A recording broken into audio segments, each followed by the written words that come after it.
Hello dear student, आपका बहुत बहुत स्वागत है हमारे चैनल ऑल अबाउट एनसीईआरटी में। हमने पढ़ा था क्लास 7 का फर्स्ट लेसन पादपों में पोषण। आज हम आपको इसके क्वेश्चन आंसर कराते हैं। तो इसका पहला क्वेश्चन देखिए, जीवों को खाद्य की आवश्यकता क्यों होती है। ठीक है, अब पहला क्वेश्चन आपको दिया गया है कि जीवों को खाद्य की आवश्यकता क्यों होती है। तो इसका आंसर देखते हैं। सभी जीवों को जीवित रहने के लिए भोजन की आवश्यकता होती है। यह उन्हें विभिन्न गतिविधियों को करने के लिए ऊर्जा देता है, जैसे घूमना, खेल कूद, अध्ययन करना, चलना, दौड़ना आदि को ऊर्जा की आवश्यकता होती है। हमारे भोजन में मौजूद घटक जैसे कार्बोहाइड्रेट, प्रोटीन, वसा, विटामिन और खनिज हमारे शरीर को ऊर्जा प्रदान करते हैं। यह हमारे शरीर के विकास के लिए भी बहुत महत्वपूर्ण है। ठीक है, तो पहला क्वेश्चन आपको समझ में आ गया होगा। सभी जीवों को जो है रहने के लिए भोजन की आवश्यकता होती है, और कोई भी कार्य करने के लिए, कोई भी गतिविधि जो हम करते हैं, दौड़ना, चलना, फिरना, सब के लिए हमें क्या है, ऊर्जा की आवश्यकता होती है। तो खाद्य की इसके लिए हमें क्या पड़ती है, खाद्य की आवश्यकता पड़ती है। भोजन में मौजूद घटक कार्बोहाइड्रेट, प्रोटीन, वसा, विटामिन हमारे शरीर को क्या देते हैं, ऊर्जा प्रदान करते हैं। यह हमारे शरीर के विकास के लिए महत्वपूर्ण है, इसलिए हमें खाद्य की आवश्यकता होती है। तो डियर स्टूडेंट, आपको ये समझ में आ गया होगा। ठीक है, अगला क्वेश्चन देखते हैं।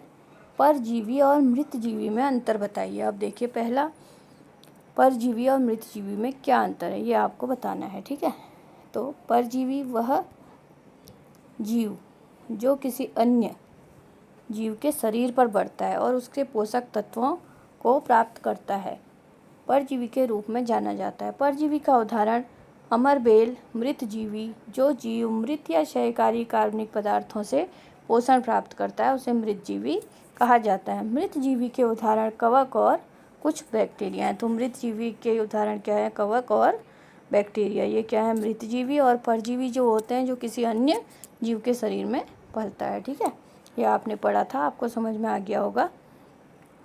ठीक है, अगला क्वेश्चन देखते हैं। आप पत्ती में मंड या स्टार्च की उपस्थिति का परीक्षण कैसे करेंगे। आप कोई पत्ती में कि मंड है या स्टार्च इसमें है या नहीं, इसका परीक्षण आप कैसे करेंगे। तो इसका आप कैसे करेंगे, 2 स्वस्थ हरे पौधों को लेंगे, एक पौधे को लें और उसे अंधेरे कमरे में रखें ताकि उसका सारा स्टार्च निकल जाए, और दूसरे पौधे को कहाँ रखना है, धूप में रखना है। प्रत्येक पौधे से एक पत्ता लें और उन पर आयोडीन के घोल की कुछ बातें, एक पौधे को आपने अंधेरे में रखना है और एक को धूप में रखना है, और उनमें आयोडीन के घोल की कुछ पत्तियां, दोनों में से एक एक पत्ते लेकर डालना है। ठीक है, अंधेरे कमरे में रखे पौधों की पत्तियों पर कोई नीला काला रंग नहीं दिखेगा, वह स्टार्च की अनुपस्थिति को इंगित करता है। ठीक है, नीला काला रंग सूरज की रोशनी में रखे गए पौधों की पत्तियों पर देखा जाएगा, यह स्टार्च की उपस्थिति को इंगित कर सकता है। तो इससे आप कर सकते हैं, जो पत्ती नीला काला रंग, जो सूरज में रखा पौधा होगा उसकी पत्ती में कैसा रंग चढ़ जाएगा, नीला और काला रंग चढ़ेगा, तो ये उसमें स्टार्च की उपस्थिति को इंगित करता है। ठीक है, अगला क्वेश्चन देखते हैं। हरे पादपों में खाद्य संश्लेषण प्रक्रम का संक्षिप्त विवरण दीजिए। अब हरे पौधों में खाद्य संश्लेषण का विवरण देना है आपने। ठीक है, प्रकाश संश्लेषण की उस प्रक्रिया के रूप में परिभाषित किया जा सकता है जिसमें क्लोरोफिल युक्त पादप कोशिकाएं सूरज की रोशनी की उपस्थिति में कार्बन डाइऑक्साइड और पानी का उपयोग करके कार्बोहाइड्रेट के रूप में भोजन को सौर ऊर्जा संश्लेषित करती है। प्रकाश संश्लेषण के लिए आवश्यक स्रोत पानी को पौधों की जड़ों से लिया जाता है और पत्तियों तक पहुंचाया जाता है। ठीक है, और हवा से क्या लिया जाता है, कार्बन डाइऑक्साइड पत्तियों में रंध्र नामक छोटे छिद्रों के माध्यम से प्रवेश कर जाता है और क्लोरोफिल युक्त कोशिकाओं में फैलती हैं। सौर ऊर्जा का उपयोग पानी में से हाइड्रोजन और ऑक्सीजन की प्राप्ति के लिए किया जाता है। यह हाइड्रोजन कार्बन डाइऑक्साइड के साथ संयुक्त होकर पौधों के लिए भोजन बनाने योग्य होता है, जिसका उपयोग अंततः जानवरों द्वारा भी किया जाता है। ठीक है, इसके बाद अगला क्वेश्चन देखिए। किसी प्रवाह चित्र की सहायता से दर्शाइए कि पादप भोजन के मूलभूत स्रोत क्या है। इसमें आपको एक डायग्राम दिखाया गया, डायग्राम के द्वारा आपको बताना है कि इसके क्या क्या स्रोत हैं। तो ये डायग्राम बनाया है, ये देखिए, यहाँ से सौर ऊर्जा जा रही है और ये पत्तियों में क्लोरोफिल पाया जाता है, ये हरे रंग का, यहाँ से जल मिल रहा है, खनिज मिल रहा है, ये पेड़ में जड़ों में जल संचित हो रहा है, ये कार्बन डाइऑक्साइड कहाँ से मिल रही है, हवा से मिल रही है। तो ये सब कुछ इसमें डायग्राम में ऐसे बना के आपको दिखाना पड़ेगा। ठीक है, आप लोग इस डायग्राम का स्क्रीनशॉट भी ले सकते हैं। चलिए अगला क्वेश्चन देखते हैं। क्योंकि हरे पादप अपना खाद्य स्वयं बनाते हैं इसलिए उन्हें कहते हैं, क्या कहते हैं उन्हें? स्वयं जो भोजन बनाते हैं उन्हें हम क्या कहते हैं? आपने पढ़ा था, आप बता सकते हैं हमें। उन्हें कहा जाता है क्या? स्वपोषी। स्वपोषी, ठीक है, उन्हें कहेंगे स्वपोषी। यहाँ पे लिखा हुआ है, ये देख सकते हैं आप, ठीक है। पादपों द्वारा संश्लेषित खाद्य का भंडारण के रूप में किया जाता है। किस रूप में किया जाता है? खाद्य का भंडारण जो है स्टार्च के रूप में किया जाता है या मंड के रूप में किया जाता है, ठीक है। प्रकाश संश्लेषण के प्रक्रम में जिस वर्णक द्वारा सौर ऊर्जा संग्रहित, किसके द्वारा सौर ऊर्जा संग्रहित की जाती है? तो किसके द्वारा की जाती है? क्लोरोफिल के द्वारा की जाती है। प्रकाश संश्लेषण में पादप में वायुमंडल से लेते हैं तथा का उत्पादन करते हैं। क्या लेते हैं वायुमंडल से? कार्बन डाइऑक्साइड लेते हैं, ठीक है। प्रकाश संश्लेषण में पादप वायुमंडल से कार्बन डाइऑक्साइड लेते हैं तथा ऊर्जा का उत्पादन करते हैं, ठीक है, और हाइड्रोजन करते हैं, ठीक है। अगला क्वेश्चन लेते हैं। निम्न कथनों से संबद्ध परिभाषित कीजिए। पीत दुर्बल तने वाला परजीवी पादप।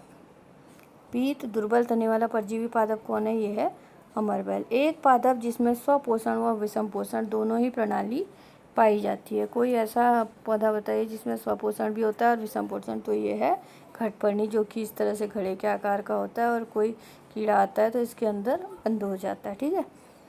और वे रंध्र जिनके द्वारा पत्तियों में गैसों का आदान प्रदान होता है तो उन्हें क्या कहा जाता है? पर्णरंध्र कहा जाता है, ठीक है।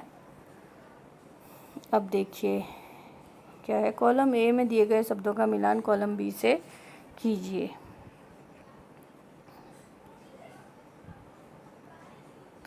इसका उत्तर ये है, देखिए क्लोरोफिल किस में पाया जाता है? ये पत्ती में पाया जाता है। नाइट्रोजन जीवाणु में पाया जाता है। अमरबेल परजीवी होती है, जंतु परपोषित होते हैं, कीटभक्षी घटपर्णी होते हैं, ठीक है।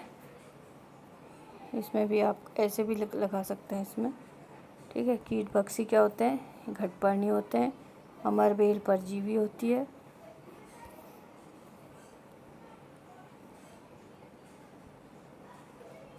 क्लोरोफिल किस में पाया जाता है? क्लोरोफिल पत्ती में पाया जाता है। अमरबेल परजीवी होती है। कीटभक्षी घटपर्णी होते हैं। और नाइट्रोजन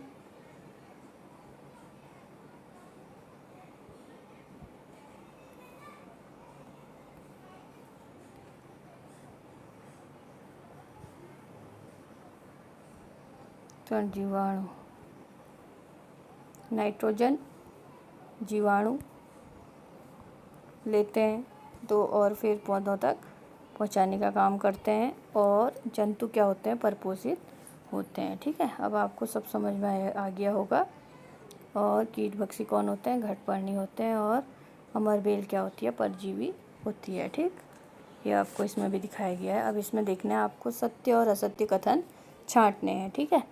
प्रकाश संश्लेषण में कार्बन डाइऑक्साइड मुक्त होती है। प्रकाश संश्लेषण में कार्बन डाइऑक्साइड मुक्त होती है कि नहीं होती है? मुक्त नहीं होती है ना, पौधे तो कार्बन डाइऑक्साइड लेते हैं, तो ये असत्य है। ऐसे पादप जो अपना भोजन स्वयं संश्लेषित करते हैं मृतजीवी कहलाते हैं, तो ये मृतजीवी कहलाएंगे? ये तो गलत है। प्रकाश संश्लेषण का उत्पाद प्रोटीन नहीं है, तो ये भी असत्य है। प्रकाश संश्लेषण में सौर ऊर्जा का रासायनिक ऊर्जा में रूपांतरण हो जाता है, ये सही है, ठीक है। अब अगला क्वेश्चन देखते हैं। पादप के किस भाग द्वारा प्रकाश संश्लेषण हेतु वायु से कार्बन डाइऑक्साइड ली जाती है? तो किस भाग से ली जाती है? इसका आंसर है रंध्र से ली जाती है, ठीक है। तो डियर स्टूडेंट, ये आपको आंसर इसका मिल चुका है, तो रंध्र से ली जाएगी, ठीक है।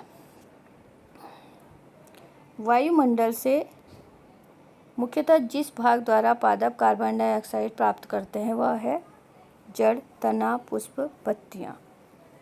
ठीक है, चलिए तो डियर स्टूडेंट आज हम आपको इतना ही पढ़ाएंगे, इसके आगे का हम कल पढ़ेंगे। और आप लोग इसे लाइक और सब्सक्राइब करना मत भूलिए। और जो भी आपके फ्रेंड्स हैं उन सबको भी शेयर कीजिए वीडियो। Thanks for watching.